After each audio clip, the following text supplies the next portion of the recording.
তামিলনাড়ুর police observer Supratim সরকার, প্রাক্তন CP Supratim সরকার, তাকে ইতিমধ্যে তামিলনাড়ুতে ট্রান্সফার করা হয় অবজারভার হিসেবে। তবে এবার সুপ্রতিম সরকার আবার পাল্টা চিঠি কমিশনকে দিচ্ছে।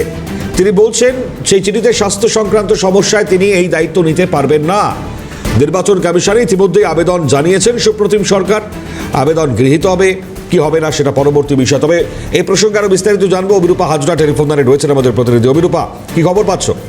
নির্বাচন কমিশন পশ্চিমবঙ্গের এডিজি সিআইডি তথা কলকাতা পুলিশের প্রাক্তন পুলিশ কমিশনার তাকে তামিলনাড়ুতে অবজারভার হিসেবে পাঠানোর জন্য একটা অনুমোদন পত্র দিয়েছে বা অনুমতি পত্র দিয়েছে। সেই অনুমতি পত্রকে পাল্টা জবাব দিয়েছে সুপ্রিম সরকার। তিনি প্রথমত সিও দপ্তর এবং পরবর্তীকালে ইসিআই কে তিনি মেল মারফত জানিয়েছেন যে তার স্বাস্থ্যঘটিত সমস্যার জন্য তিনি এই মুহূর্তে ওই তামিলনাড়ুর অবজারভার হিসেবে দায়িত্ব পালন করতে পারবেন না।